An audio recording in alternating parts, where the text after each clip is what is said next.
창세기 18장 17절로 19절 말씀, 부모여 자녀를 제자 삼으라 하는 말씀이 되겠습니다. 여호와께서 이르시되 내가 하려는 것을 아브라함에 숨기겠느냐? 아브라함은 강대한 나라가 되고 천하 만민은 그로 말미암아 복을 받게 될 것이 아니냐? 내가 그로 그 자식과 권속에게 명하여 여호와의 도를 지켜 의와 공도를 행하게 하려고 그를 택하였나니 이는 나 여호와가 아브라함에 대하여 말한 일을 이루려 함이니라. 아멘. 이번 교회가 여러분의 신앙의 명가가 될 수 있는 그런 교회가 될 수 있기를 바랍니다. 부모보다 자녀가 더 나아질 수만 있다면, 우리 자녀들의 신앙이 부모보다 더 나아질 수만 있다면 돈 한 푼 물려주지 않아도 그 부모 성공한 부모입니다. 또 부모의 제자가 되어서 부모에게 순종하는 자녀만 되었다면 그 자녀 좋은 대학교 혹시 못 갔다 할지라도 성공한 자녀입니다. 자녀로서 성공한 겁니다. 그러나 효자 되지 않았다면 그 자녀 실패한 자녀, 어떻게 보면 성경의 말씀대로 보면 저주받은 자녀입니다. 부모는 자녀를 제자 삼고 자녀는 부모의 제자가 되는 복된 교회가 꼭 되시기를 바랍니다. 이번 교회가 이전까지도 그런 말씀을 들으면서 생각해 왔지만 한 번 더 결심하는 교회가 되시라는 뜻입니다. 부모보다 자녀가 더 나아지는 그런 가문, 또 하나 오늘보다 10년 후 20년 후가 더 강성해지는 교회 되시기를 바랍니다. 오늘 선교중앙교회도 대단한 교회입니다. 지금 교회들이 어제 잠깐 소개해 드렸듯이 얼마나 지금 심각하게 침체되어 가고 있는지, 개척교회들의 문을 닫습니다. 개척교회 성공률이 1%라는 통계가 있습니다. 벤처기업 성공률은 5%인데 개척교회 성공률은 1%라고 합니다. 교회들마다 대단히 어렵습니다. 현재 주일학교 13% 문을 닫았다는 통계가 있는데 실제로는 더 많을 거라고 생각을 합니다. 1995년부터 2005년까지 36% 마이너스, 지금 성장 마이너스를 기록하고 있는데 우리 선교중앙교회는 지금 이 몇 년 안에 이토록 교회가 견고하고 영화롭게 지금 세워져 가고 있고 어느 교회가 할 수 없는 선교 사역을 지금 감당하고 있습니다. 이건 크든지 적든지 아무나 할 수 있는 일이 아닙니다. 주께서 선교중앙교회를 통해서 하시고 계신 영화로운 일인 줄로 믿습니다. 이 놀라운 일들을 행하신 하나님께 영광을 돌리고 이 일에 쓰임받는 여러분들이 얼마나 복된 분인들인지를 깨닫는 은혜가 있으시기를 바랍니다. 지금도 이처럼 영화롭지만 10년 후 20년 후가 더 좋아져야 되지 않겠습니까? 그리 되시기를 바랍니다. 이번 집회의 목표는 그겁니다. 오늘보다 10년 후가 20년 후가 더 좋아질 수는 없는가? 오늘 부모된 나보다 내 자녀들이 더 좋아질 수는 없는가? 분명히 주의 말씀 속에 그 답이 있는 줄 믿으시기를 바랍니다. 분명히 하나님 말씀은 소망의 말씀입니다. 오늘보다 내일을 더 좋게 하시는 말씀입니다. 지금 정신질환자가 얼마나 급증하는지, 이런 시대 속에서 내 자녀들의 보호를 받고 하나님의 자녀들로 복되게 자랄 수만 있다면 성공 아닙니까? 부모보다 자녀가 더 좋은 가문, 오늘보다 내일이 더 좋은 교회, 오늘의 선교가 죽지 않고 지속되면서 10년 후 20년 후에 더 영화롭게 선교가 이루어지기를 원하셔서 이번 집회를 허락하신 줄로 믿습니다. 대한민국에 얼마나 많은 훌륭한 분들이 계십니까? 근데 왜 저를 보내셨는가? 제가 계속해서 질문했던 것이 그것입니다. 왜 접니까? 저는 부흥에 가지 않으려고 기도했던 사람입니다. 1999년도에 하나님 저 부흥에 가지 않게 해주옵소서. 부흥에 갔다 올 때마다 마음이 괴로웠습니다. 하나님, 더 좋은 분들이 많이 계시는데 왜 찹니까? 저 부흥이 안 가게 해 주시옵소서. 주여, 저 부흥이 안 가게 해 주옵소서. 저는 부흥사가 아닙니다. 프로가 못 됩니다.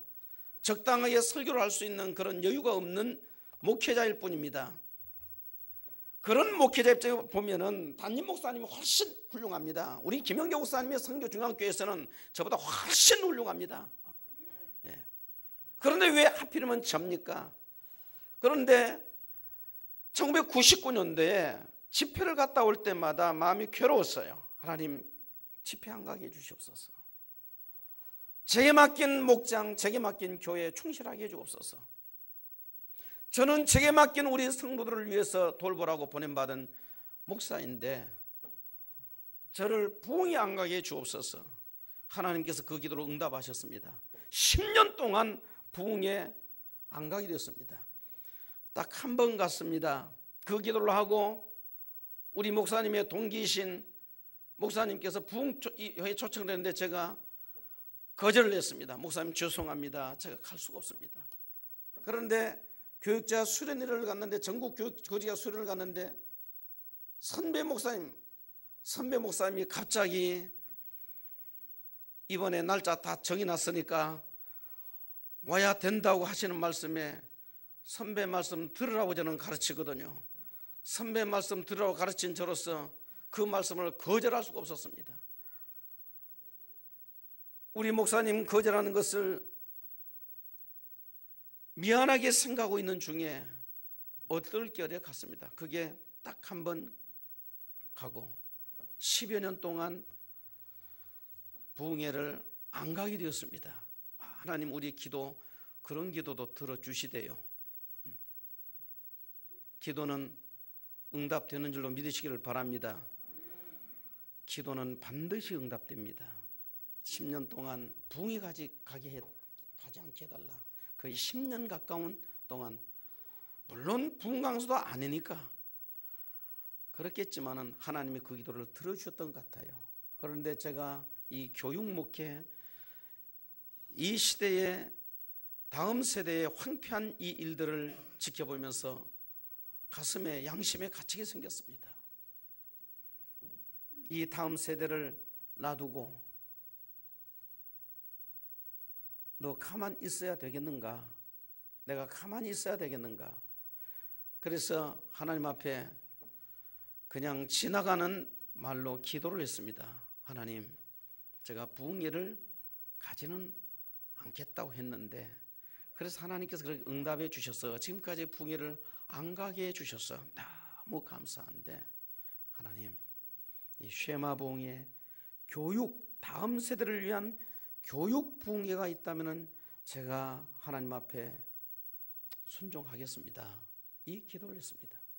저는 3대째 믿어온 집안입니다. 할아버지가 장로님이십니다. 우리 큰아버지께서 종신대학교 설립, 남산 종신대학교를 설립할 때에 전국 합동측 교회를 돌아다니면서 종신대 설립 기금을 모으러 다니셨던 법통 목사님이라고 알려진 목사님이십니다. 우리 아버지 어머니께서는 집사님으로 일생을 사셨습니다. 그런데 우리 큰아버지의 목회를 바라보시면서 약간의 상처를 받으셨던 모양입니다. 우리 아버지가 믿음 생활을 그렇게 썩 열심히 하지를 못하셨습니다. 또 이걸 좋아하셨습니다.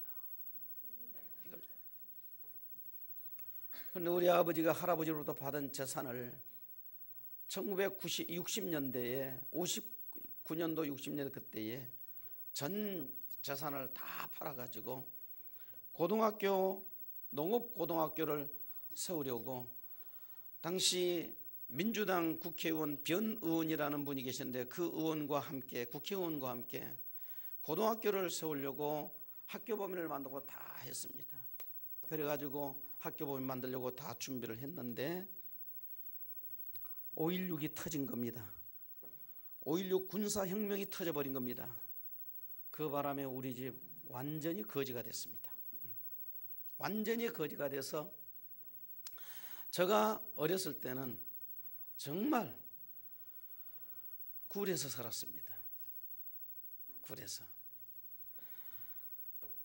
그 바람에 정말 가난한 중에 살았는데, 만일 그때 제 생각에 5.16이 터지지 않고 학교가 정상적으로 됐더라면 제가 아마 교수가 됐을 것 같습니다. 그 길이. 우리 집 내림이 교육계니까. 우리 작은아버지가 교장 선생님이셨고, 우리 큰 집에 형님들도 교육계에 계시고, 또 저도 공부하는 것이 싫지는 않았고, 공부 못하는 것이 상당히 이해가 안 되는 집안에서 살았기 때문에, 공부를 하면 되는 거지, 성적은 나빠도 공부는 되는 거지. 그리고 학교 장학금 면제로 다니면 되는 거지, 무슨 갈등과 무슨 시험에 시험을 듭니까? 그 공부를 좋아해서 아마 교수가 됐을 겁니다, 제가.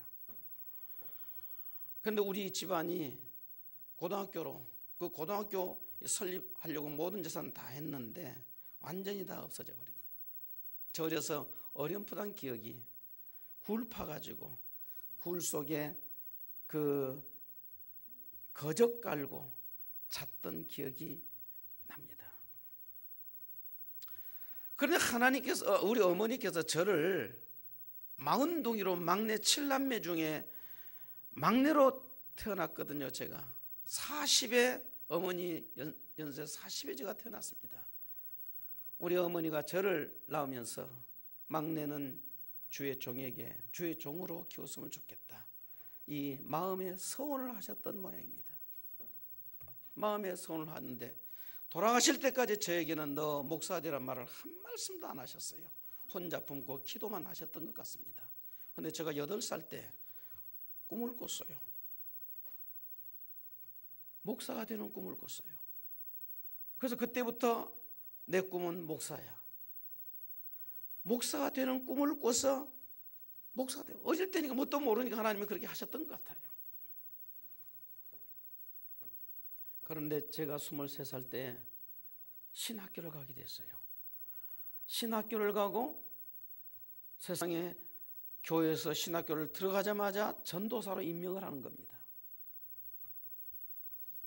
제 양심에 저는 전도사가 할 수가 없었습니다. 왜냐? 우리 어머니께서 시골에서 교역자들 대하는 태도를 어려서 제가 봤거든요. 가난한 그 와중에서도 이모님들이, 친척들이 당시 유과, 비과 그런 과자들이 왜 그러냐? 그 당시 너무 먹고 싶었는데 못 먹었던 한이 있어가지고 그 유과, 비과를 지금도 잊지를 못합니다. 그런 걸 가져오면은 그걸 그 가난한 중에서도 없애지 않고 놔뒀다가, 지금 생각해야 구역예배예요. 또는 신방이에요. 그 때문에 그걸 내야 돼요. 밭에서 고구마를 캐면은 가장 큰 것 골라다가 시골 전도사님 드리는 거예요. 긴 얘기가 있어서 그 얘기까지는 시간이 없어서 못 드리겠습니다만은, 마치 주의 종들, 목사님들, 전도사님들, 시골교회 목사님이 1년에 2번 오시는 그 천사 같죠. 전도사님들이 심호하실 때 천사처럼 대한 걸 봤어요. 근데 그 전도사를 저보고 하래요. 저 못한다고 그랬습니다. 내가 목사는 되긴 되겠는데 지금은 아닙니다. 저 전도사 못합니다. 그런데 제가 A형입니다. 혈액형 A형. 여러분 아십니까? A형이 소세지라는 거, 다 아시는 얘기인가 보시네요. 예? B형은 오이지라는 거, O형은 단무지라는 거, AB형은 지지지라는 거. 저 A형이거든요. 왜 A형을 소세지라고 하냐? 소심하고 세심하고 지랄 같고. 왜 B형을 오이지라고 하냐? 오만하고 이기적이고 지랄 같고. 왜 O형을 단무지라고 하냐? 단순하고 무식하고 지랄 같고. 왜 AB형을 지지지라고 하느냐? 지랄 같고 지랄 같고 지랄 같다. 저 A형입니다. 소심하고 세심하고. 그런 저보고 전도사를 하래요. 그런데 우리 어머니가 목사님들한테 전도사님들 하는 태도를 보면은 반항을 못합니다. 안요를 할 수가 없습니다. 안요는 못하고 서서 끙끙대는 겁니다. 하나님 앞에, 하나님 저 어떻게 이거 해결 좀 해주세요. 무슨 거창한 기도를 하는 것도 아닙니다. 저 괴롭습니다. 저 전도사 될 만한 자격이 안 되는데 저 어떻게 해결 좀 해주세요. 그러면서 1978년도 10월 달 한 달 동안 하나님 앞에 작정을 하면서, 하나님 제가 뭐 무슨 30일 금식 기도를 한 건 아니고 그때 뭐 한 끼 정도 했나 모르겠습니다. 기억도 없습니다. 별로. 그러면서도 그 기간에 작정하면서 하나님 내 전도사 이거 잠시 보류해 주시든지 무슨 해결책을 주시든지 내 양심에 가책이 생겨서 못하겠으니까 좀 어떻게 해달라고 기도를 하면서 이렇게 기다리고 있었던 것인데, 그런 기간인데 성경을 읽어가다가 누가복음 19장 31절부터 33절 읽어가는데 거기에 무슨 얘기가 나오느냐, 나귀 새끼를 예수님께서 불러오라 할 때에 2명의 제자를 그 베다니에 보내서 나귀 새끼를 끌고 오너라. 누가 묻거든 어떻게 하라고 성경이 말합니까? 주가 쓰시겠다 하라. 이 말씀을 읽는 순간에 하나님께서 그 말씀에 감동을 주시는데 그 이상 성경을 읽지를 못했습니다. 그 말씀을 부둥켜 안고 주가 쓰시겠다 하라. 이 성경의 이 말씀이 저를 강탈을 하는데 주가 쓰시겠다 하라. 내가 너를 쓰겠다고 하는데 네가 무슨 자격 따지냐. 주가 쓰시겠다 하라. 주가 쓰시겠다 하라. 그 한 말씀이 하나님 앞에 소명의 말씀입니다. 제게 주가 쓰시겠다 하라. 너 나귀 새끼다. 너 별것 없는 나귀 새끼다. 그러나 주가 쓰시겠다 하라. 내가 쓴다. 이 말씀을 기억하면서 주님, 교육 목회를 이 부흥회를 한다면 제가 주가 쓰시겠다고 부르셨는데 내가 순종하겠습니다. 그렇게 기도를 했습니다. 그 기도를 하고 딱 이틀이 지났는데 산성교회 김원구 목사님에게 전화가 오셨어요. 쉐마 부흥회 해주세요. 거절을 할 수가 없었습니다. 그 뒤로 몇 교회에서 부흥회 중에 있어서 이 교육 이 집회에는 제가 나갔습니다. 우리 목사님께서, 저는 또 우리 목사님이 저를 참 아껴주신 것을 생각하면서 거절할 수 없어서 하나님 목사님 얼굴 때문에 거절할 수 없었습니다. 그런데 사실은 그 기도를 안 했더라면 그래도 거절했을 겁니다. 근데 그 기도 응답 때문에, 그리고 이 교육 부흥이라는 것 때문에 제가 왔습니다. 오면서 저 스스로 묻기를, 왜입니까? 왜 선교중앙교회에 저를 보내시는 겁니까? 그러면서 제 나름대로 정돈한 것이, 하나님께서 우리 선교중앙교회에 이 말씀, 부모보다 자녀가 더 좋아지는 말씀 전하라. 오늘보다 내일이 더 좋아지는 교회 되도록, 지금도 좋지만 앞으로 더 좋아지는 교회가 되도록, 지금 선교가 죽지 않고 더 강성해질 수 있는 선교가 되도록 하나님의 방법을 저에게 주신 은혜대로 전하라 하신 줄로 믿고 이 말씀을 전합니다. 부모보다 자녀가 더 좋아지는 교회 되시기를 바랍니다. 지금보다 나중에 더 좋아지는 교회 되시기를 바랍니다. 선교가 죽지 않고 더 왕성해질 수 있는 교회 되시기를 바랍니다. 두 종류의 인생을 살아가는 사람들을 봅니다. 한 사람은 예방형이 있습니다. 어떤 일을 앞에 미리미리 준비하면서 다가올 일들을 준비하면서 준비하는 삶을 사는가 하면, 어떤 사람은 늘 수리형이 있어요. 사건 터진 다음에 자꾸 문제를 해결해 가는. 여러분, 수리형 교회도 있습니다. 예방형 교회도 있습니다. 예방형 교회는 10년 20년 일을 앞에 두고 미리 준비하면서 목회를 합니다. 수리형 교회는 늘 사건 터지면 문제를 해결해가는 교회입니다. 어떤 측면에서 보면 수리형 교회는 무슨 기적과 이적과 사건들이, 놀라운 역사들이 많이 일어난 것 같습니다. 하나님의 은혜입니다. 귀한 은혜입니다. 그러나 우리 선교중앙교회가 수리형 교회보다는 10년 후에 일어날 일을 미리 준비하고 20년 후에 일어날 일을 미리 준비하는 예방형의 교회가 되시기를 바랍니다. 더 능력 있는 교회 아닙니까? 명의 중에 명의는 무엇입니까? 병 고치는 이 의사도 명의지만은 올 병에 들지 않도록 예방해 주는 의사가 더 명의 아닙니까? 편작의 형님이 그랬다죠. 편작이 명이라고 했을 때에 황제가 너 명이라고 했을 때에 아닙니다. 우리 형님은 더 큰 명입니다. 유명하지도 않은 그 형님을 더 큰 명이라고 하니까 그 형님이 왜 더 큰 명이냐? 우리 형님은 병이 올 것을 미리 알고 미리 예방하는 의사입니다.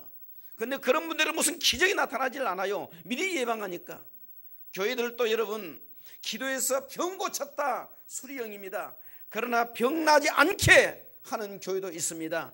여러분 병나지 않게 하는 교회, 병나지 않게 사는 성도 되시기를 바랍니다. 오늘 여러분이 건강하게 살고 평안하게 사는 것은 이 하나님의 예방의 은총이 있기 때문입니다. 감사해야 됩니다. 감사하며 사시기를 바랍니다. 또 수리형의 은혜를 주셨거든 그것을 통해서 더 큰 하나님의 영광을 돌리기 위함도 있습니다. 소경의 이 소경됨은 하나님의 영광을 위함도 있기 때문에 먹든지 마시든지 무엇을 하든지 무슨 상황에서도 하나님께 영광을 돌리면 됩니다. 지금 정신질환자가 너무너무 급증하고 있습니다. 지금 통계적으로는 최근 1년 동안 정신질환을 경험한 사람이 성인 4명 중에 1명이라고 나오고 있습니다. 그러나 실제는 훨씬 많을 것입니다. 우리나라에 우울증을 앓은 적이 있는 인구가 271만 명입니다. 최근 1년 사이에 130만 명이 우울증을 경험했다고 합니다. 성인 10만 8천 명은 자살을 시도한다고 합니다. 공황장애, 불안장애 이런 것을 겪는 사람들이 늘어나고 있습니다. 얼마 전에 인기 연예인이 자기가 공황장애를 겪었다 이거 공개적으로 말을 해서 이슈가 된 적이 있습니다. 지금 이 정신병이 늘어나고 있습니다. 정신질환이 늘면서 각종 범죄 사건도 지금 늘어나고 있습니다. 그래서 지금 내년부터 의료보험에서 우울증 건강검진에 포함시킨다고 지금 나오고 있습니다. 앞으로 정신병 훨씬 많이 생길 것입니다. 이런 정신병이 많이 생긴다는 것은 뭘 의미하는 것입니까? 여러분이 그렇게 공부를 많이 시키고 그렇게 좋은 환경 속에서 살아가는데 왜 정신병이 생긴 것입니까? 현대교육 실패했다는 겁니다. 현대교육을 많이 받으면 받을수록 자칫 잘못하면 정신병 걸린다는 얘기입니다. 여러분 정신병 걸린 사람은 누가 정신병 걸린지 아십니까? 공부 많이 하는 사람들 정신병 걸릴 확률이 많습니다. 암 걸려도 여러분 하나님 영광 돌릴 수 있습니다. 좀 어려움을 당해도 가난해도 살아갈 힘 다 있습니다. 그러나 여러분 정신병 걸려놓으면 이건 폐인됩니다. 우리 성교중앙교회 정신병의 질환에서 자유하는 교회 되시기를 바랍니다. 여러분 자녀들 정신병에서 지켜내시기를 바랍니다. 하나님 말씀 꾸준히 먹이고 어려서부터 생명의 말씀 먹여야 정신질환에서 자유하게 됩니다. 지금 우리 아이들 얼마나 정신질환이 많은지 아십니까? 오늘 제가 통계를 가지고 나오지는 않았지만은 강남에 있는 아이들과 강북에 있는 아이들 지역적으로 정신질환 통계를 내놨는데 강남 아이들이 정신병이 굉장히 높습니다. 현대교육 실패했다는 증거입니다. 최근 3, 4년 동안에 청소년 범죄가 급증하고 있는 것, 특별히 작년에 5,117명의 교사가 명퇴를 신청했습니다. 5,000명이 넘는 교사들이 명퇴를 신청했습니다. 학생들이 거칠어 힘들다는 겁니다. 학교 폭력이 심한 중학교 선생님들 중에 명퇴가 많았다고 합니다. 수도권에는 어떤 교감 선생님은 그 학교에서 성폭력 사건이 일어났습니다. 이 사건을 처리하는 과정에서 남학생 학부모에게 멱살이 잡히고 여학생 학부모에게는 무릎을 꿇었습니다. 30년 동안 교직에 있었던 교감 선생님인데 정신력 충격을 받아가지고 우울증이 걸린 겁니다. 30년 동안 내가 아이들을 가르쳤는데 30년 교육계를 몸담고 난 오늘의 모습에 너무 비참해서 명퇴를 신청했다는 겁니다. 그러면서 그러한 교사들이 지금 많다고 말을 하고 있습니다. 왜 사회가 발달하는데 정신병이 늘어나는 것입니까? 여기에 우리와 우리 자녀들은 자유하는 것입니까? 왜 아이들 교육이 점점 더 힘들어져 가는 것입니까?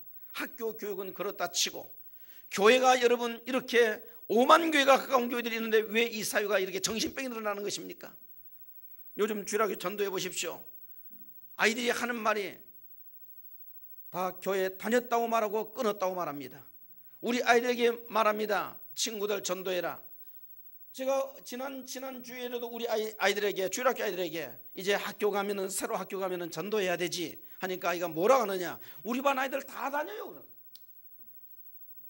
우리 반 아이들 이제 보통 초등학교 한 반에 30명 정도 되는데 아이들 다 교회 다닌다는 겁니다. 여러분, 교회 다니는 것이 맞습니다. 그런데 1년에 한두 번 가면서 교회는 다닌다고 말합니다. 명목상 그리스도인들이 이렇게 많이 늘어나고 있는 것입니다. 그런데 교회는 갑니다. 어쨌든 교회는 갑니다. 한 반에 있는 아이들이 거의 다 교회를 다니는데 왜 선생님들이 가르치기가 그렇게 힘들어져 가는 겁니까? 교회 다니는 아이들이 그렇게 많다는데 왜 교회 다니는 아이들이 있는 학교에서 선생님들이 그렇게 가르치기가 힘든 겁니까? 이것은 교회교육 실패했다는 증거이기도 합니다. 분명히 하나님 말씀은 성령의 감동으로 된 것으로 교훈과 책망과 바르게 함과 의로 교육하기에 유익한 말씀이고, 이 말씀은 하나님의 사람으로 온전케 하며 모든 선한 일을 행하기에 온전케 한다는 말씀인데 왜 교회를 다니는 아이들이 있는 학급에서 선생님들이 힘들어서 명태를 계속 하고 있는 겁니까? 이거 현대교회가 잘못했다고 현대교회만 돌팔매질 할 것입니까? 그 아이들을 교회에서는 어떻게 가르치냐는 얘기입니다. 어제도 잠시 소개했지만 분당에 있는 그 유명한 교회, 이름을 대면 여러분 다 아는 교회입니다. 그 교회 명예를 위해서 밝히지 않을 뿐입니다. 그 교회에 중학생 낙태한 아이가, 그 교회 출소가 있는 중학생 중에 낙태한 아이가 작년에 6명 있다는 이 말이 얼마나 충격적입니까? 중학생 말입니다. 중학생 낙태 말입니다.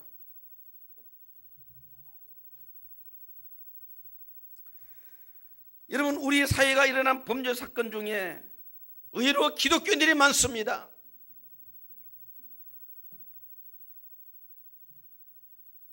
고위 중에는 많은 사람들 거의 기독교인들입니다. 부끄러울 정도로 기독교인들 범죄율 높습니다. 지난 12월 달에 유명한 연예인, 방송인으로 미스코리아 출신이고 아나운서 출신이고 방송인으로 했는데 무슨 동영상 파동이 나서 아주 시끄럽습니다. 그분 기독교인입니다. 부끄럽습니다. 왜 이렇게 되는 것입니까? 교회 다니는 교인들 중에 효자들 많습니까?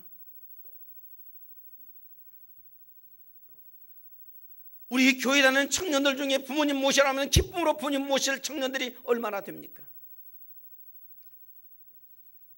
불신자들은 그렇다 치고 효를 가르치는 교회에서 효를 배웠다고 한다면, 내 부모를 공경하라는 말씀을 들었다고 한다면, 그 하나님 말씀으로 훈련을 받고 정말 하나님의 말씀에 순종하는 그리스도인 청년이라고 한다면 모시든 모시지 않든 모셔야 될 텐데요. 내 능력이 부족한 것은 그렇다 치고 조건이 뭔지 아십니까?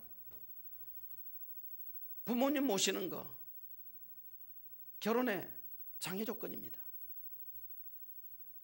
부모님을 모시는 것이 절대적인 의무사항만은 아닙니다. 그러나 성경은 내 부모를 공경하라고 가르치고 있지 않습니까? 며느리를 학대하는 시어머니들이 없습니까? 시어머니를 학대하는 며느리는 없습니까? 그리스도인이면서도 대부분의 신세대들 부모님 모시기 싫어합니다. 특별히 여성 주도적 사회가 되어가면서 이 현상은 참 심각합니다. 핵가족 시대에 가정 파괴가 일어납니다. 가족 파괴가 일어납니다. 2020년이 지나면은 중앙 매거진에서 보도한 내용 중에 하나입니다. 2020년이 지나면은 우리 대한민국도 가족 개념이 파괴되고 동거인 개념으로 사회가 발전해 간다. 가족이 아니라 이제는 동거인이다. 그렇게 나오고 있습니다. 여성 주도적 사회가 되면서 더욱더 이런 현상들은 심화된 것 같습니다. 요즘 아들 가진 부모님들 속상한 일 많으시죠? 낳을 때는 1촌, 대학 가면 4촌, 군대 갔다 오면 8촌, 결혼하면 사돈네 8촌, 이민 가면은 해동포 뭐 그렇다. 뭐 사춘기가 되면은 남남, 군대 가면은 손님, 장가 가면 사돈 그렇다. 장가 간 아들은 희미한 옛사랑, 며느리는 가까이 하기엔 너무 먼 당신, 잘난 아들은 나라의 아들, 돈 잘 버는 아들은 사돈의 아들, 빚진 아들은 내 아들. 참, 아들 둔 어머니는 엄마 모시기를 서로 미루는 바람에 길거리에서 죽고, 딸 둘 가진 엄마는 해외여행, 딸 하나 가진 엄마는 딸집 설거지, 아들 하나 둔 엄마는 양로원. 뭐 이런 얘기도 있습니다. 3대 정신 나간 여자라는 얘기인데, 정신 나간 여자 3가지 종류가: 며느리를 딸로 착각하는 여자, 사위를 아들로 착각하는 여자, 며느리의 남편을 아직도 아들로 생각하는 여자. 이 3번째는 상당히 어려운 얘기입니다. 며느리의 남편을 아직도 아들로 생각하는 여자. 그래서 딸 둘에 아들 하나면 금메달, 딸만 둘이면 은메달, 딸 하나 아들 하나 동메달, 아들만 둘이면 목메달. 이거 다 무슨 얘기들입니까? 예? 지금 젊은 세대 여러분, 부모가 계시는 여러분, 10년, 20년 후에 그 자리에 우리가 다 섭니다. 여러분이 다 섭니다. 세월은 우리를 오늘 모습 그대로 붙잡아 두질 않습니다. 조금만 지나면 바로 바톤 터치가 일어납니다. 남의 일이 아닙니다. 저는 아들만 하나입니다. 그래서 메달도 없습니다.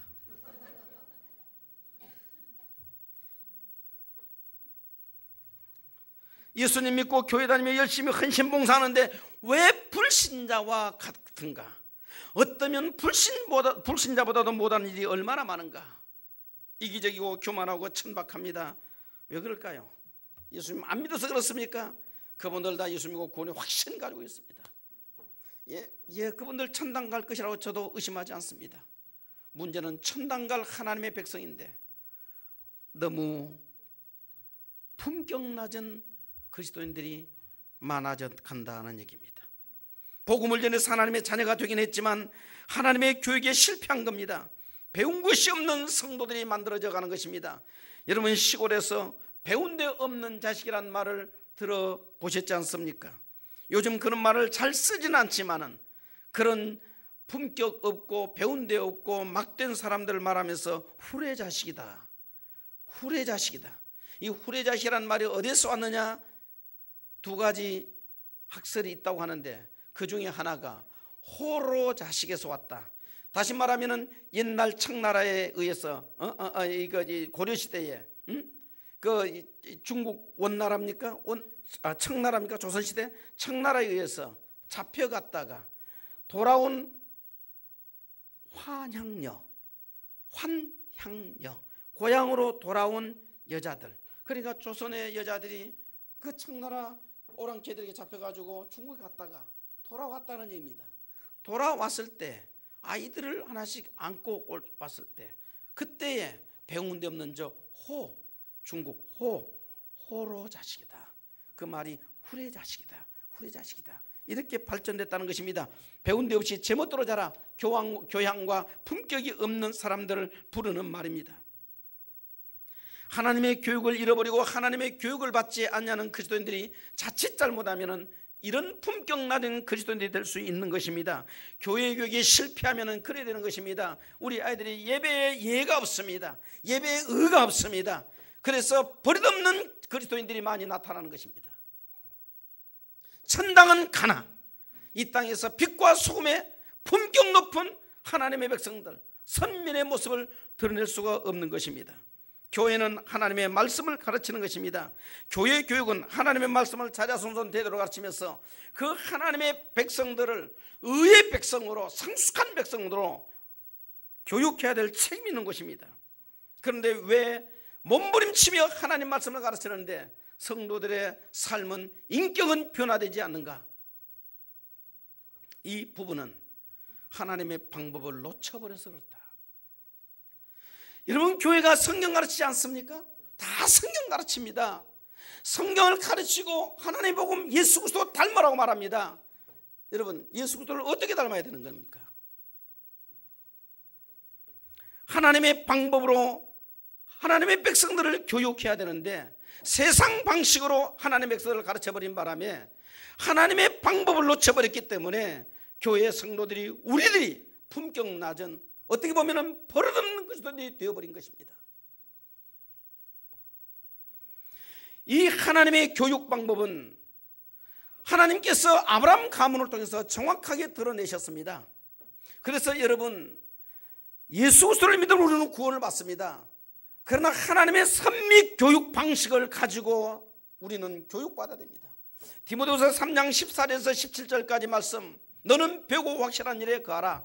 네가 어려서부터 성경을 배웠나니 성경은 능히 너로 하여금 구원에 이르는 지가 있게 하느니라. 모든 성경은 하나님의 감동으로 된 것으로 교훈과 책망과 바르게 함과 의로 교육하기에 유익하니 이는 하나님의 사람으로 온전케 하며 모든 선한 일을 행하기에 온전케 하려 함이라. 여러분, 그게 모든 성경은 구약입니다. 구약을 포함한 겁니다. 구약의 수많은 말씀들은 선민 교육에 관한 말씀들이 많습니다. 십계명은 선민 교육법입니다. 하나님의 율법은 선민 교육법입니다. 율법은 믿어서 구원받을 수가 없습니다. 복음은 믿어 구원받게 하는 생명의 말씀입니다. 그러나 율법은 구원받은 하나님의 백성들을 의로 교육할 수 있는 하나님의 법입니다. 그래서 율법입니다. 하나님 백성들에게는 이 율법, 하나님의 법이 있습니다. 시편 1편이 가르친 것이 무엇입니까? 복 있는 사람은 악인의 꾀를 쫓지 아니하며 죄인의 길에 서지 아니하며 오만한 자리에 앉지 아니하고 오직 여호와 율법을 즐거워하며 그 율법을 주야로 묵상하는 자로다. 저는 시냇가의 신기한 나무가 시절을 쫓아 과실을 맺으며 그 잎사귀가 마르지 아니한 같으니 그 행사가 다 형통하리로다. 여러분, 거기에 율법을 즐거워하며, 그 율법은 넓게는 하나님 말씀인과 동시에 그것은 십계명으로 포함이 표현되는 우리가 지켜야 될 율법입니다.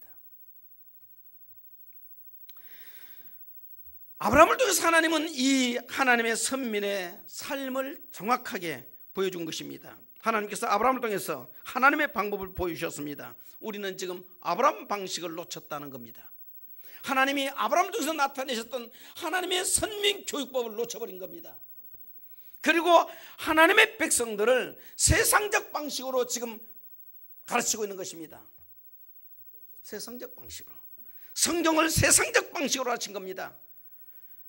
헬레니즘과 헤브라이즘 두 가지 이야기를 오늘 새벽에 해드린 것 같습니다. 성경을 가르치되 헤브라이즘식으로 가르쳐야 되는데 헬레니즘으로 가르친다는 겁니다. 성경을 세상적 방식으로 가르치는 내용이 무엇입니까? 성경을 사람을 위한 말씀으로 가르치는 거예요.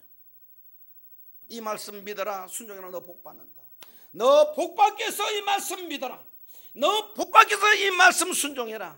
맞습니다. 절반은 맞습니다. 그러나 궁극적인 목적은 아닙니다. 성경은 이렇게 가르칩니다. 먹든지 마시든지 무엇을 하든지 다 하나님의 영광을 위하여 하라. 성경은 성경을 어떻게 가르치라고 가르치느냐? 하나님의 영광을 위하는 자로 가르치라는 겁니다. 하나님을 위한 자로 가르치라는 것입니다. 그것이 성경적 성경 교육 방식입니다. 그러나 대다수 많은 경우 성경 가르칠 때에 사람을 위한 성경으로 가르쳐버린 겁니다. 사람을 위한 성경. 성경은 하나님을 위한 성경입니다. 하나님의 영광을 위한 성경입니다. 왜 우리가 잘 돼야 되는 겁니까? 하나님의 백성이 잘 되는 것이 하나님의 영광이 되는 것이니까. 그러나 때로는 우리가 고난을 당해도 실패한 거 아닙니다. 그 고난을 통해서 하나님의 영광이 될 수 있다면 그 고난도 성공한 겁니다. 잘 되었느냐 못 되었느냐, 실패했느냐 건강하느냐 병들었느냐, 이 자체가 성공의 기준은 아닙니다. 병들었을 때도 그 질병 가운데서 하나님을 의지하고 감사하면 하나님께 영광이 있는 것입니다. 성공한 겁니다. 사업에 실패했어도 그 실패 가운데서 오히려 감사하고 하나님 의지하면서 하나님께 영광 돌린다면 그 사람은 성공한 사람입니다. 여러분, 사업은 성공했으면서 그것을 가지고 하나님께 영광 돌리지 아니하면서 이 땅에 자기 궁전을 쌓는 사람을 성경은 성공했다 말하지 않을 것입니다. 초점은 그것입니다. 어떤 상황이 문제가 아니라 그 모든 상황에서 하나님께 영광을 돌리느냐 하는 것입니다. 우리의 성공의 초점은 거기에 둬야 됩니다. 성경을 그렇게 가르쳐야 성경을 성경대로 하나님 원리대로 가르친다는 말입니다. 그것이 헤브라이즘 방식, 하나님을 위하는 방식으로 성경을 풀어내야 된다는 얘기예요. 그러나 대부분 복음주의는 그렇지 않습니다. 예수님 믿어라. 왜? 구원받기 위해서. 맞습니다. 하나님은 우리를 구원하기 위해서 그렇게 말씀하셨습니다. 그러나 그보다 더 우선적이고 본질적인 목적이 있습니다. 왜 너가 예수님 믿어야 되느냐? 하나님이 너가 구원받은 것을 기뻐하시니까. 우리의 행복이나 구원이 우선이 아니라 내가 구원받는 게 하나님이 기뻐하세요. 여러분이 전도 한 명 하는 것을 하나님이 그렇게 기뻐하세요. 하나님이 기뻐하시니까 전도하는 것입니다. 하나님이 기뻐하시는 일을 위해서 우리가 살아가는 것이 인생의 성공 아닙니까? 여러분, 가난하다, 실패했다 연결시키지 마십시오. 여러분, 돈 벌었다, 성공했다 연결시키지 마십시오. 그것이 하나님께 영광을 돌리면 영광의 도구가 된다면 여러분 성공한 것입니다. 하나님께 영광을 돌리는 자가 성공 기준이지, 이 땅에서 잘 되느냐 못 되느냐 어떤 상황이 성공의 기준은 아닙니다. 좋은 대학교 가느냐 못 가느냐 그것이 성공의 기준은 아닙니다. 좋은 대학교 가서 하나님께 영광 돌리면 성공이고, 좋은 대학교 가서 하나님 영광 돌리지 않으면 실패한 겁니다. 혹 대학교를 떨어졌다 할지라도 그 과정을 낙심하지 않냐고 오히려 하나님 의지하면서 하나님 앞에 감사할 수 있다면 오히려 그 자리가 하나님께 영광이 되는 성공의 자리입니다. 그러나 너무 거기 은혜 받지 마십시오. 기왕이면 하나님의 복스러움을 드러내는 것이 좋잖아요.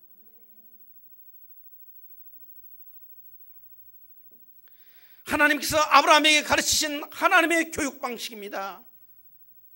왜 하나님이 아브라함을 택하셨습니까? 아브라함을 택하신 이유가 두 가지입니다. 크게 두 가지입니다. 하나는 메시아의 조상을 세우기 위함입니다. 그래서 마태복음 1장 1절은 그것의 성취를 이렇게 기록합니다. 아브라함과 다윗의 자손 예수 그리스도의 세계라. 아브라함의 존재는 예수님의 족보의 중요성 그 자체로 위대합니다. 예수님의 조상이 되기 위해서, 메시아의 조상이 되기 위해서 하나님이 사람으로 오셔야 되는데 어떤 계보로 올 것인가? 거기에 하나님께서 아브라함을 선택하는 겁니다. 여러분, 아브라함이 위대한 것은 그의 믿음도 아닙니다. 그의 어떤 헌신도 아닙니다. 하나님이 그를 메시아의 조상으로 선택하신 하나님의 은총임을 믿으시기를 바랍니다. 메시아의 조상이 된 거예요. 마태복음 1장 1절은 아브라함으로부터 시작됩니다. 아브라함과 다윗의 자손 예수 그리스도의 세계라. 장차 오실 메시아의 조상으로 아브라함을 부르십니다. 또 하나가 믿음의 조상이 되게 하기 위해서 아브라함을 불렀습니다. 하나는 메시아의 조상, 또 하나는 선민들의 조상. 다시 말하면 선민들을 위해서, 선민들을 가꾸기 위해서입니다.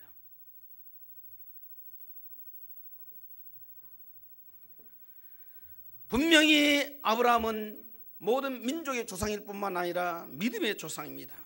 믿음의 조상. 하나님께서 아브라함을 선택하신 이유가 아브라함을 통해서 하나님의 선민들을 구별시키시고 그 아브라함을 통해서 하나님의 선민들을 어떻게 양육할 것인가를 보여준 것입니다. 그래서 한마디로 말하면 아브라함은 하나님의 선민, 하나님의 백성들, 하나님의 선민을 양육하는 모델로 세운 겁니다. 하나님의 백성을 양육하는 모델. 아브라함에게 말씀을 주신 것은 아브라함 자신만이 아니라 그 자손을 말씀 맡은 자로, 그 말씀을 맡은 자로 열방의 제사국가로 세우기 위해서 먼저 말씀을 주시면서 이렇게 오늘 본문에 말합니다. 내가 하려는 것을 아브라함에게 숨기겠느냐? 아브라함은 강대한 나라가 되고 천하 만민은 그로 말미암아 복을 받게 될 것이 아니냐? 내가 그로 그 자식과 권속에게 명하여 여호와의 도를 지켜 의와 공도를 행하게 하려고 그를 택하였나니. 왜 택했다고요? 아브라함을 통해서 그 자손들에게 말씀을 가르쳤어. 의와 공도를 행하게 하기 위해서. 이는 나 여호와가 아브라함에게 대해 말한 일을 이루려 함이라. 그러니까 아브라함은 메시아의 조상의 한 사명과 함께 그 다음에 그의 후손들에게 의와 공도를 지켜 행하게 하려고 말씀을 가르치게 하려고 아브라함을 택했다는 것입니다. 다시 말하면 하나님이 아브라함을 선택한 이유는 하나님께서 이 땅에 하실 일을 아브라함에게 대행시키기 위해서. 하나님이 하나님의 백성을 가꾸실 건데, 분명히 하나님이 하나님의 백성을 가꾸실 텐데 하나님이 하실 일을 누구에게인가 맡겨야 되겠다는 겁니다. 그 하나님이 하실 일이 무엇입니까? 하나님의 선민들을 양육하고 키우는 겁니다. 그 일을 누구에게 맡길 것인가? 아브라함에게 맡겼다는 의미입니다. 아브라함이 그 사명을 받은 것입니다. 그래서 아브라함의 존재 목적은 자식 신앙 교육입니다. 아브라함을 하나님이 선택하신 이유는 자식 키우는 법, 자녀 교육의 모델로 세운 겁니다. 자녀 교육의 모델, 하나님의 제자 훈련의 모델입니다. 하나님의 제자 훈련은 구약의 모델입니다. 어떻게 아브라함이 그의 자녀를 제자로 만들었는가? 이것은 구약의 제자 운동의 모델입니다. 그것이 성공되었을 때에, 그 제자 운동이 이어졌을 때 사실 그 제자가 제자를 낳고 제자가 제자를 하면서 말씀을 이어가면서 이 땅에 하나님 말씀의 재성국가로 세워지고 그 말씀 맡은 자로 이 땅을 살아가게 하신 겁니다. 그래서 아브라함은 자녀 교육의 모델이다. 아브라함처럼 하면은 자녀 교육 성공한다는 것입니다. 여러분, 자녀 교육에 성공할 수 있는 하나님의 방법 오늘 저녁에 깨닫기를 바랍니다. 우리 방법으로 자녀 키우면 실패합니다. 하나님 방식으로 키우면 됩니다.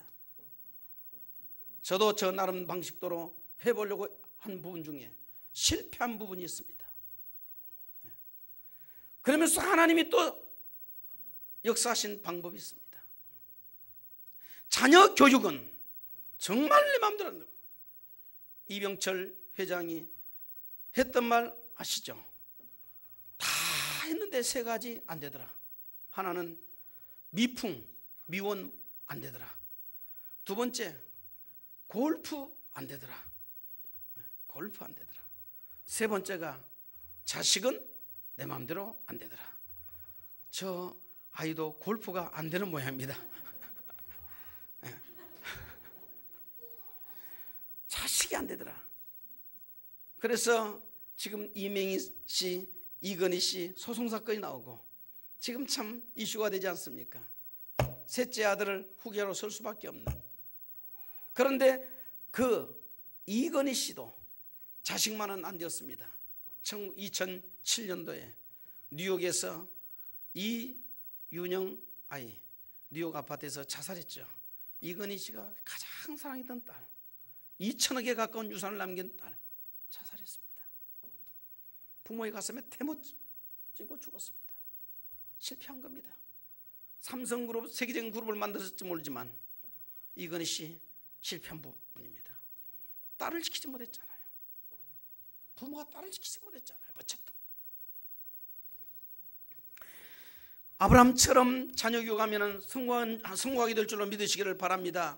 하나님께서 아브라함에게 이 사명 맡긴 거예요.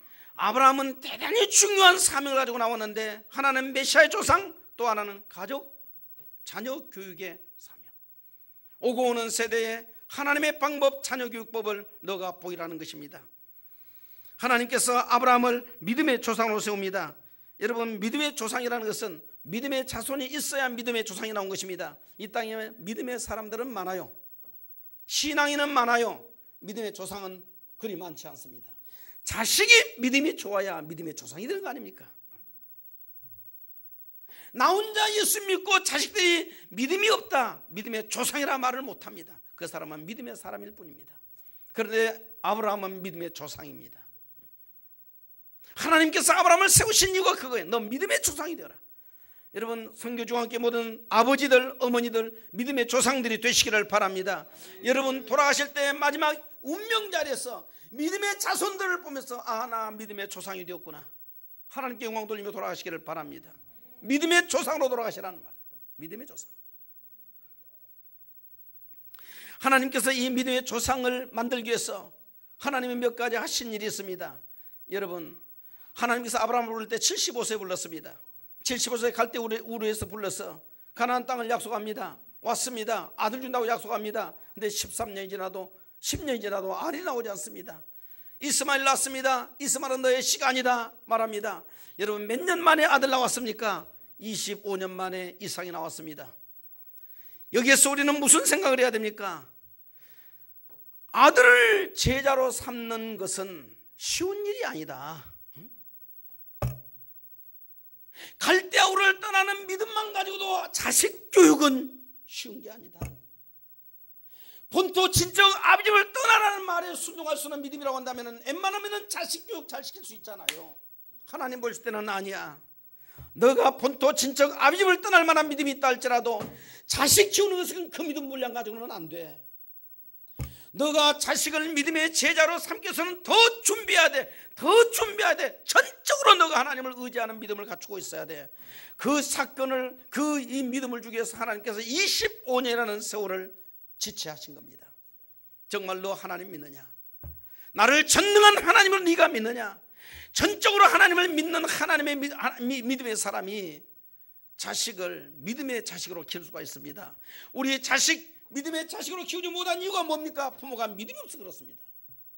아브라함이 믿음이 있습니다. 본토 친척 아비 집을 떠날 만한 믿음이 있지만은 10년 동안 자식 안 나오니까 하나님의 약속의 씨 이스마엘로 내보내잖아요. 하나님이 아니다고 하신 겁니다. 13년이라는 세월을 하나님께서 거의 침묵하십니다. 이 아브라함이 13년의 침묵의 기간을 통과하면서 무슨 생각이 있겠습니까? 거기서 아브라함이 13년 동안 하나님의 말씀이 임하지 않았습니다. 성경기로 보면은 어쨌든 내가 하나님 말씀 절대적으로 순종해야 돼. 하나님 말씀이라면 언제든지 순종해야 돼. 내가 하나님 말씀을 순종하지 못해서 이렇게 그 말씀을 귀히 여기지 못해서 13년의 말씀이 중단되는 암흑의 시기를 내가 겪고 있다. 다시 말씀하신다면, 하나님이 내게 한 번만 더 말씀하신다면 나는 생명을 그 말씀 지키겠다, 그 말씀 믿겠다 라는 이 믿음의 철저한 각오를 하나님이 25년 동안 시킨 겁니다. 그러고 난 다음에 그의 99세 때에 하나님이 나타나십니다. 얼마나 반가웠겠습니까?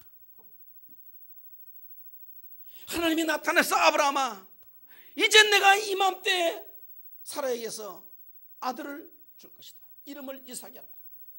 여러분, 그래도 그 순간에도 아브라함은 또 아직 사라 경수가 다 끊어졌는데요. 여러분, 사람이 믿으려고 몸부림을 쳐도 사람의 몸부림 가지고는 믿음은 온전해지지 않습니다. 우리 믿음 온전하다고 자랑하지 마십시오. 우리들이 아브라함만큼 믿음이 큽니까? 우리가 믿음으로 했다가 함부로 그 말도 하지 마십시오. 우리 믿음으로 한 것이 아니라 하나님의 은혜로 한 것입니다. 24년 지났는데도 아브라함은 그래도 또 의심하고 있습니다. 그때 하나님께서 아브라함을 버리셨느냐? 아닙니다. 한 가지만 깨닫게 한 겁니다. 말씀대로 된다는 것을 확인시켜 준 겁니다. 너 믿음 때문에 내가 준다, 그것도 아닙니다. 아브라함의 믿음 때문에 그렇게 된 것도 아닙니다. 하나님의 은혜입니다. 온전치 못한 믿음인데도 불구하고 그 믿음을 인정해 주는 거예요. 그러면서 1년 후에 이삭을 낳습니다. 이삭을 주신다고 합니다. 여러분, 24년 5년 동안 하나님이 하나님 말씀을 믿게, 하나님 말씀 믿어야 돼, 하나님 말씀 불순종하면 안 돼, 이 처절한 경험을 하게 하신 겁니다. 여러분, 믿음 생활하면서 하나님의 말씀을 불순종했다가 겪은 아픔이 혹시 있지 않습니까? 우리가 하나님 말씀이 얼마나 귀중한 것인지, 이 말씀대로 우리가 살아야 돼, 이거 피눈물 나게 배워야 하는 겁니다. 24, 5년 동안 아브라함은 그거 배운 겁니다. 말씀대로 해야 돼, 말씀 믿어야 돼. 하나님이 아들 준다고 하면 아들 준다고 믿어야 돼.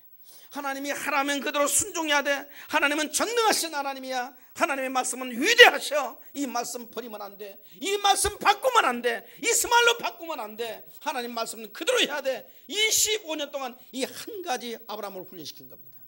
그러고 난 다음에 하나님께서 아브라함에게 그 다음 제2망 얘기를 합니다. 이막 얘기하면서 무슨 얘기합니까? 소돔 고모라 얘기를 합니다. 그 얘기를 한 다음에 내가 너에게 아들 준다. 그러나 너를 택한 이유가 하는 내 말을 전해서 그 너의 자손들로 의와 공도를 행하게 함이라 라고 너는 말씀을 전해야 된다. 너 자식들에게 말씀 전해서 의와 공도를 행하게 만들어라 라는 말씀을 1막으로 다 끝내고 그 다음에 2막에 무슨 얘기를 하느냐? 소돔 고모라 얘기를 합니다. 여러분, 소돔 고모라 얘기는 전도 얘기의 한 부분이 아닙니다. 소돔 고모라 속에는 전도 메시지가 분명히 있습니다. 내게 속한 자 없느냐? 빨리 건져내라. 이 전도 메시지가 숨어 있습니다. 그러나 그보다 더 선행적인 메시지가 하나 있습니다. 이게 뭔지 아십니까? 하나님이 왜 소돔 고모라 사건을 지금 말씀하신 겁니까? 초점은 그겁니다. 아브라함아, 의와 공도를 행하지 아니하는 백성들의 결말을 똑똑히 보아라. 소돔 고모라의 여러분 심판 사건은 아브라함을 향한 시청각 교육 사건입니다. 이것은 롯의 자손들의 구원 문제 이전에 아브라함아, 너 똑똑히 봐야 된다. 너가 너의 자손에게 하나님의 말씀을 전하지 않으면 그 말씀을 믿지 않고 순종하지 않은 백성들의 결말을 너가 똑똑히 봐라. 소돔 고모라 심판 사건을 보인 겁니다.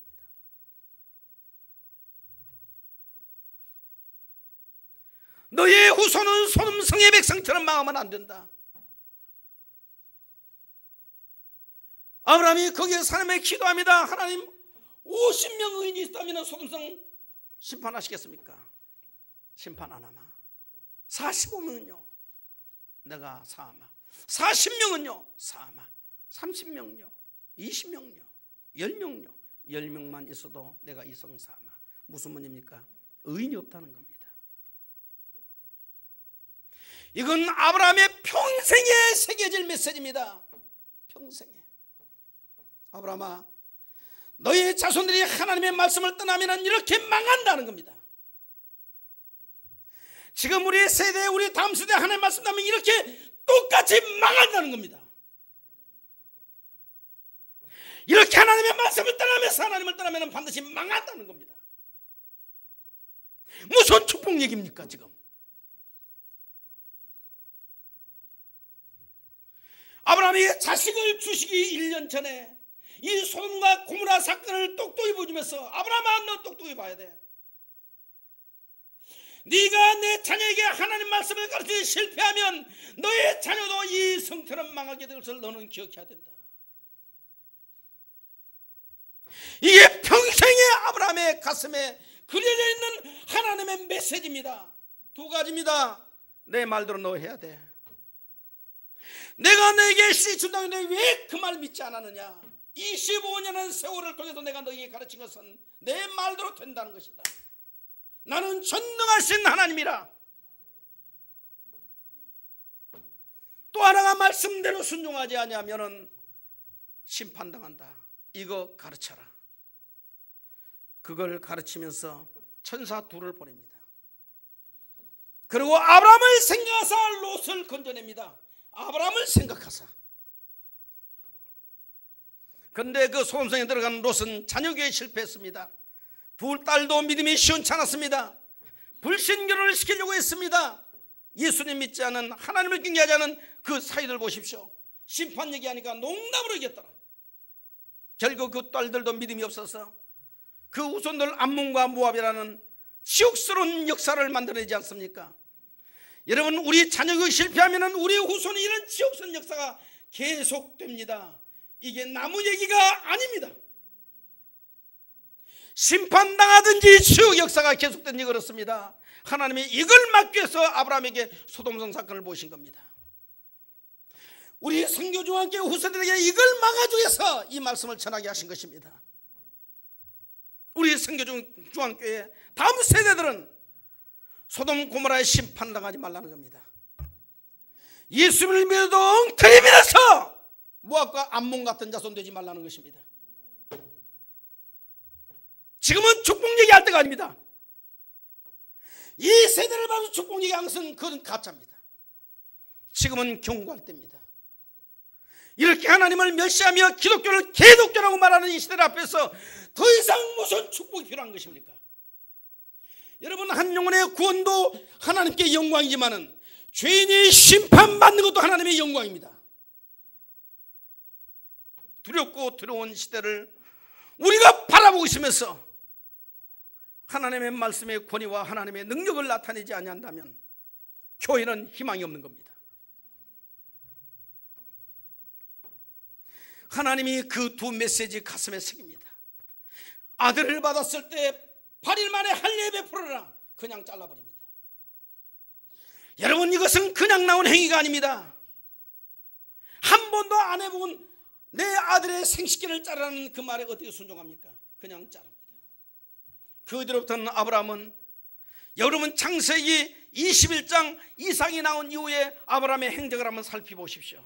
하나님 말씀에 그의 전 삶을 떨면서 드리기 시작합니다. 그리고 뭘 했겠습니까? 이삭에게 그 사건을 계속 말한 겁니다. 계속.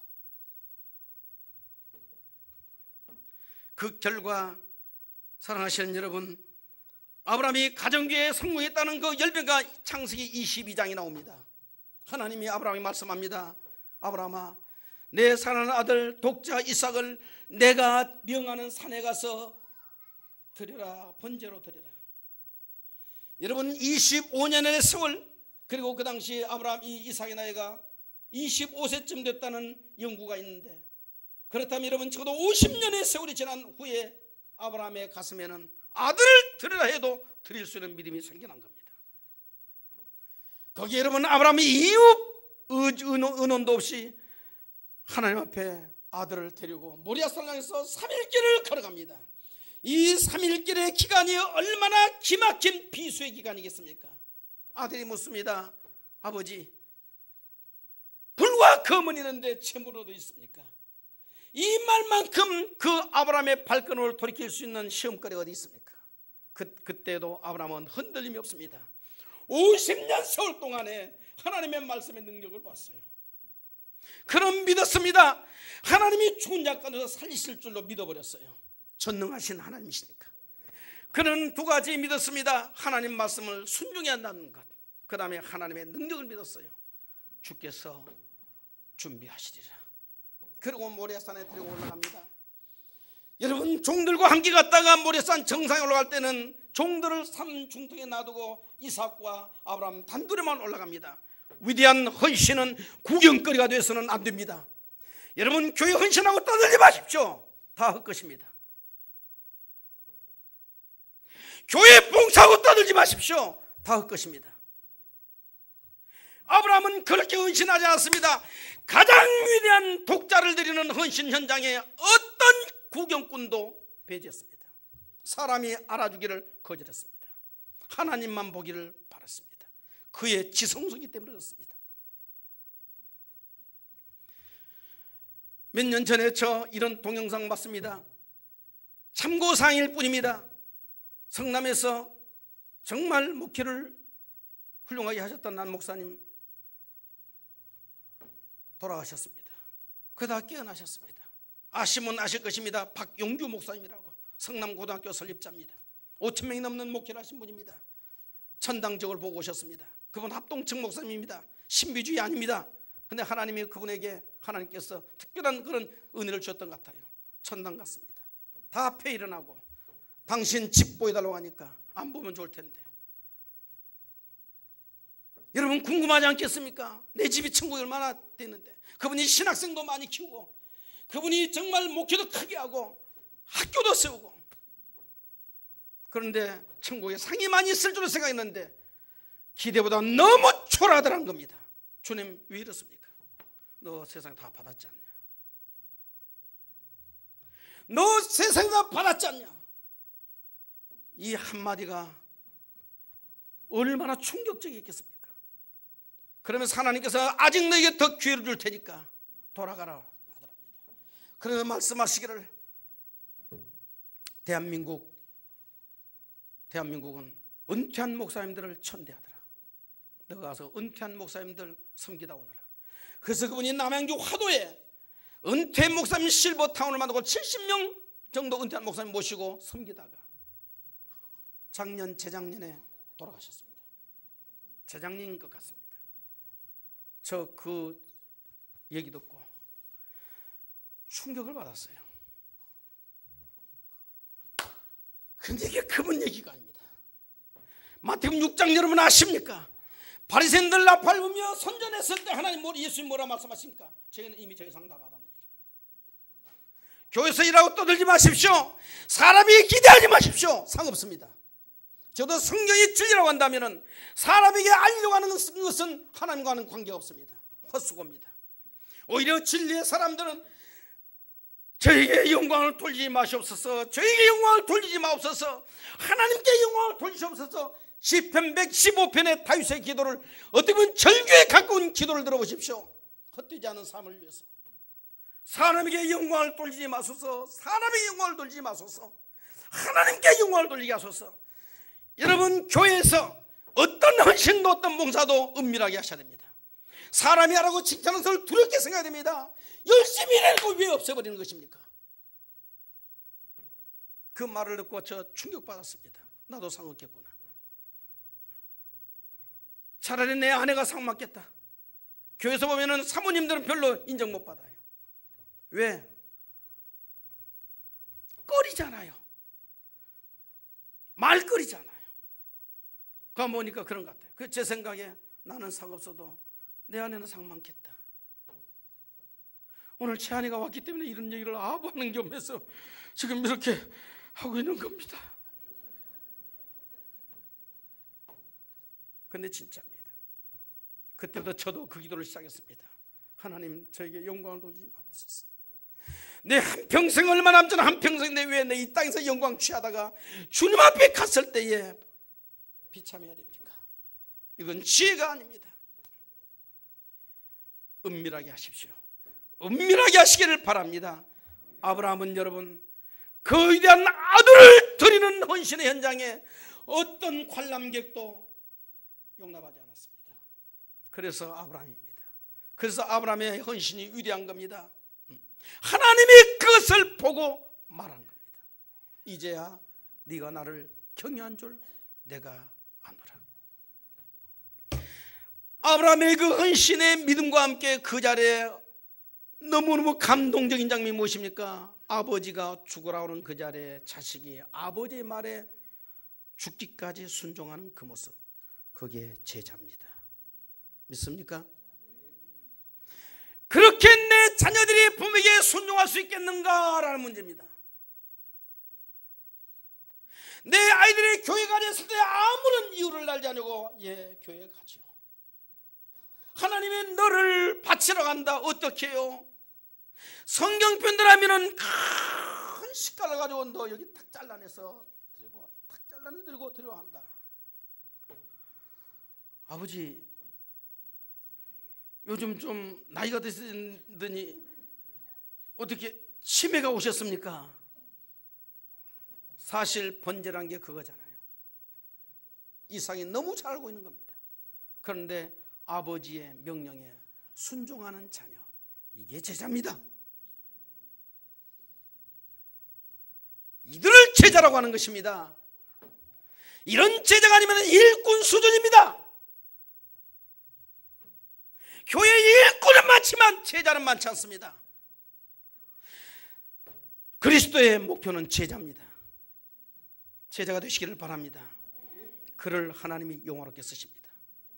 정말 영화롭게 쓰십니다. 자식 제자 운동에 성공한 아브라함, 그래서 아브라함은 믿음의 조상입니다. 믿음의 조상. 순종하는 자식을 둔 부모님 성공하셨습니다. 부모에게 순종한 다음 세대 자녀들, 여러분 성공한 자녀들입니다. 그것이 우리 땅 인생의 삶의 목표가 되어야 됩니다. 그것이 하나님께 영광이 될 것입니다. 하나님께 영광이 됩니다. 자녀 교육은 한 가정과 가문의 미래에 관한 문제입니다. 사랑하는 여러분, 우리 선교중앙교회가 정말 아브라함의 자녀 교육에 이 하나님의 방법을 시작하시렵니까? 여러분이 먼저 하나님 말씀 믿으셔야 됩니다. 하나님 말씀을 절대리 말씀으로 믿으시기를 바랍니다. 그러나 우리가 믿었다고 우리 믿음으로 했다고 자랑하지 마십시오. 아브라함의 믿음이 아닙니다. 부족한 믿음에도 불구하고 끝까지 의심하는 아브라함임에도 불구하고 하나님이 용납하시는 하나님의 은혜입니다. 하나님의 은혜가 우리의 믿음을 믿음되게 하신 거예요. 그러면서 그 신앙의 모습을, 그리고 그 말씀의 능력을, 그리고 심판의 두려움을 자녀들에게 계속 말했다. 자녀에게 계속. 오히려 성경은 아브라함의 자녀에 의한 기사를 거의 기록하지 않았습니다. 딱 한 가지로만 표현했습니다. 창세기 24장에 보면 22장의 모리아산 헌신을 통해서 나타난 열매와 더불어서 23장에 사라가 죽고 24장에 이삭의 결혼 얘기가 나옵니다. 근데 결혼을 누가 원하는 대로 하는 겁니까? 지금 아버지가 원하는 대로 아들이 결혼을 하고 있어요. 요즘 이런 얘기 했다가는 큰일 납니다. 아버지가 결혼하십니까? 내가 결혼하지. 그런 거. 시간이 많이 나서 마치겠습니다. 교회가 살아남기를 원하는가? 자녀를 신앙의 제자로 삼아야 됩니다. 자녀를 신앙의 제자로 삼으면 우리 가정 신앙의 명가 될 줄로 믿습니다. 하나님이 그 부모들 성공자라고 천국에 큰 상 주실 줄로 믿습니다. 그리고 자녀는 여러분 황혼의 백발의 여러분의 면류관이 되는 것입니다. 세상의 돈이 면류관이 아닙니다. 세상의 권력이 면류관이 아닙니다. 죽어가는 현장에서는 자녀가 면류관입니다. 어떤 자녀입니까? 제자된 자녀, 신앙의 제자된 자녀, 잘 가르쳐놓고 신앙에 살았다 잃어버린 부모라고 한다면 실패한 삶입니다. 교회의 미래가 지금보다 더 좋아지기를 원한다면 자녀를 제자 삼으면 일단 교회가 줄어들지는 않습니다. 자녀를 제자로만 삼고 내가 죽은 다음에 내 자녀 그 자리에만 앉혀놓으면 교회는 절대로 쇠하는 법은 없습니다. 교회 유지 보존의 법칙. 자녀를 제자로만 삼으면 절대로 교회는 줄어들지 않습니다. 그 다음에 교회 자동 번식의 법칙. 그 자녀들에게 최하 3명 이상 낳도록 잘 훈련시키는 거예요. 너 3명 낳아라. 너 3명 낳아라. 우리 교회 목표는 5명입니다. 그래서 우리 주일학교도 쇠들시킵니다. 애 많이 낳아야 된다. 아이 많아야 된다. 세상 아이들 아이 많이 안 날 때 우리 아이 나이 많이 놓자. 아이 많이 낳아서 제자 만들면 그만큼 교회 부흥의 비결이 어디 있느냐. 아이 많이 놓자. 그래서 아이들에게 계속 고백하게 만듭니다. 너 몇 명 날래? 그러니까 우리 어떤 한 아이가 너무 은혜를 받아가지고 12명요. 그래. 그래서 얼마나 좋습니까? 이제 방백이 차이를 또 태어나서 야곱이구나. 12방백이 나오는구나. 그러다가 좀 1년 지나서 정신 차려야 돼. 너 몇 명? 그러니까 조금 줄어가지고 7명이요. 그러더라고요. 아직 안 물었습니다. 더 줄을 것 같아서. 사람이 말로 고백하면 그렇게 되니까 우리 청년들에게는 마지노선을 정해놓은 게 있습니다. 너희들 5명 낳아야 돼. 5명 낳아야 돼. 5명 놓으면은 여러분 20년 30년만 지나면 가만히 있어도 교회 배가 됩니다. 확실한 제자교회로 배가 됩니다. 그 교회를 누가 무너뜨려요? 거기에 전도를 가중해 보십시오. 우리 자녀들의 믿음이, 자녀들이 제자가 안 된 상태에서는 아무리 전도를 하고 전도를 다 빠져나갑니다. 그러나 우리 자녀들이 제자로 확신했으면 전도가 훨씬 더 효과적입니다.